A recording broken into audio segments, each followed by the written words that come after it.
পরিবহন ও শ্রম দপ্তরের মন্ত্রী হলেন অর্জুন সিং। মন্ত্রী হওয়ার পর জি 24 ঘন্টায় প্রথম প্রতিক্রিয়া দেখুন। বিধায়ক হওয়া অর্জুন সিং এবং একদম সরাসরি মন্ত্রীর দায়িত্ব পাওয়া, সেই অর্জুন সিংকে আমরা পাবো নাকি একটু চেঞ্জ অবস্থায় পাবো? সরকার আসার পরে ব্যারাকপুরে কিছু হয়েছে শুনেছেন? ব্যারাকপুরে তো গান্ধীগিরি হচ্ছে। তার মানে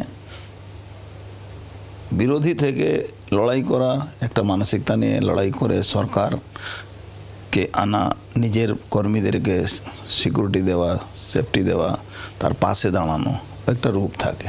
আমাদের মুখ্যমন্ত্রী যে স্টাইলে কাজ করছেন, যেটা আমরা সবাই মোটামুটি ভেবেছিলাম কি 1.5 বছর 2 বছর লাগবে বাংলাকে শুধরাবার জন্য, কিন্তু যে স্টাইলে উনি ওয়ার্ক করছেন সেটা আমার মনে হচ্ছে 1.5-2 বছর না, 1.5-2 মাস মধ্যে একটা রোড ম্যাপ বাংলার জন্য তৈরি হয়ে যাবে। Nonapukur tram depot, Ballygunge tram depot, এই জমিগুলোকে বেসরকারিকরণ হয়ে গেছে, এগুলোকে লিজে তুলে দেওয়া হয়েছে এবং সেখানে কারোর মতামতের তোয়াক্কা করেনি এর আগের তৃণমূল সরকার। মমতা ব্যানার্জি আর তার ভাইপো না কি আছে আমি জানি না, এই দুজনই মিলে বাংলাকে প্রায় লিজ দিয়ে দিয়েছিল।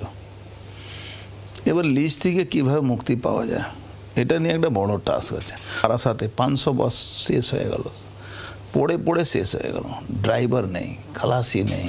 মাননীয় মুখ্যমন্ত্রীর নির্দেশে মাননীয় প্রধানমন্ত্রী যেভাবে চাইছেন বাংলাকে নিয়ে যাওয়া, এটা একটা বড় টাস্ক আমাদের জন্য আছে। তাকে সেই রোডম্যাপকে সামনে রেখে আমাদের কাজ করতে হবে। বাংলার আওয়াজ, বাঙালির আবেগ, জি 24 ঘন্টা।